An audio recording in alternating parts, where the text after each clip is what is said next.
Okay, here we are with Signing Naturally, Unit 1, Subchapter 3. This is mainly going to be focused on fingerspelling. Specifically, we're looking at the fist letters, which is a grouping of letters where they're all based around the fist. Okay, so I've compared in the other video the idea that there are like sticky outy letters, and there's also moving letters. The fist letters are actually, I kind of see it as the glue that holds together most words. Letters will pop out, come back to the center, pop out, come back to the center. And these are the center ones. You almost don't see these in a really fast fingerspelled word. So you kind of see the placeholder. I guess the best way I could explain it is, I suppose, it's the opposite of Hebrew, where there's diacritical marks that go on the outside, and eventually you lose those and you just see the big ones. You don't see the diacritical marks in ASL. Those are the fist letters. You see all the stuff that sticks out, and you figure out what's in the middle. But that's only when they go fast. So don't fret, don't fret, don't fret. Okay. So to start out with, I've got, I'm going to put the entirety of this lecture embedded in here so you'll be able to see it. The sign for letter, there are two different ones. One is this. I tend to point with the writing hand to this one. In general, you'll notice that the hand you write with tends to do the most movement, or at least feels the most comfortable. And then the other hand is the anvil, the hammer and the anvil. The other one is this, letter. And it comes from a written letter, like post office stamps. Like, so you lick a stamp and stick it on. I know. Back in the day, we used to have to lick the stamps, put them on. So, letter. This has been used for letters as well. I think it also might have come from printing presses, which there's a long history in deaf culture and deaf schools of teaching students how to use a printing press. So we'll get into that when we get into deaf history a little bit more. So there are two different signs for letter that are on the PowerPoint. In this video, there's some general advice on fingerspelling, where to place them. In general, it's right in front of your shoulder.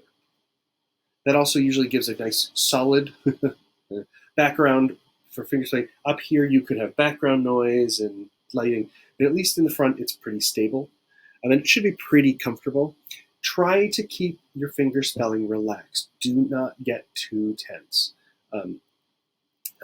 That's going to be a big thing. It's just try to stay relaxed. Try to breathe as you do it. Don't hold your breath and try to be. And don't worry about facing the palm absolutely forward. It should go a little bit on a 45. If you turn your body a little bit to the opposite 45, it will reduce the stress. You can feel the difference when you rotate it too far. You can feel that tension, and that, not like you're going to have to worry about carpal tunnel, but if you became an interpreter, you would, because you'd be putting way too much strain on it. Okay, so she gives some good advice on flow and style and how best to be seen. So here are the fist letters.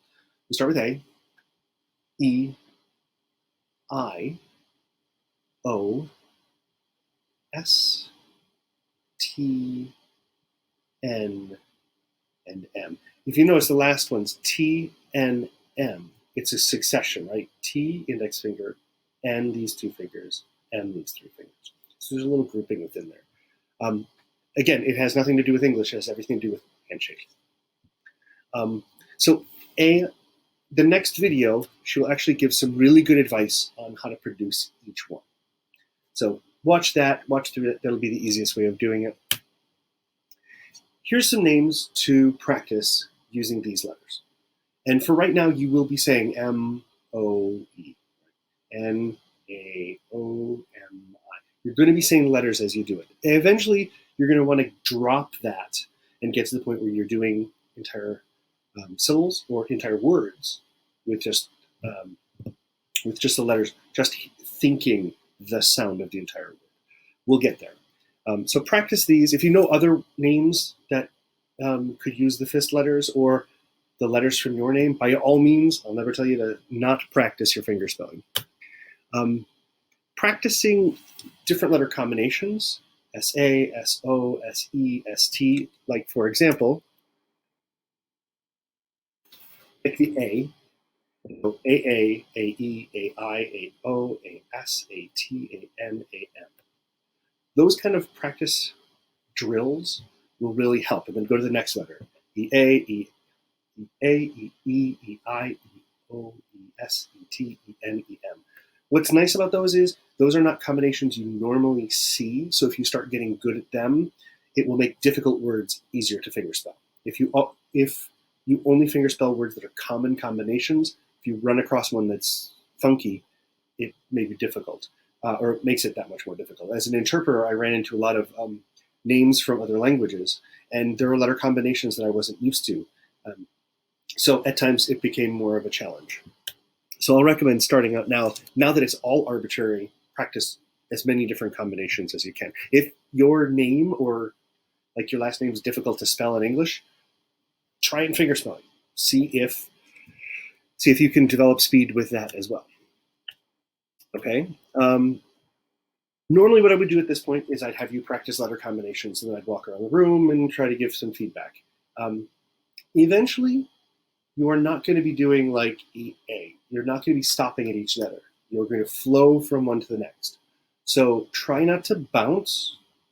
I brace this hand. Don't have to be hard. It's usually just, I'll put a little pressure on it from both sides and fingerspell.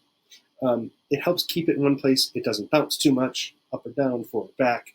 And I can monitor how tense I am. And also smooth. You're going to get to the point where you're not reading the letters so much as the movement of the wrist. And eventually that will be what tells you that's the best, most reliable thing for fingerspelling. More names, blah, blah, blah. And this was all the vocab that is in 103. There's some practice exercises from the book, and I put them in here. It says circle them, but, do whatever you want.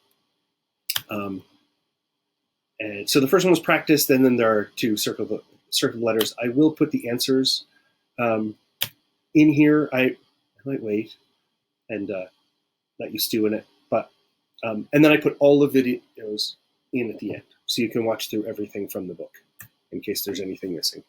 Cool. So that's 1.03. It's the fist letters. It's the first sort of subcategory of the alphabet that we're looking at. Excellent.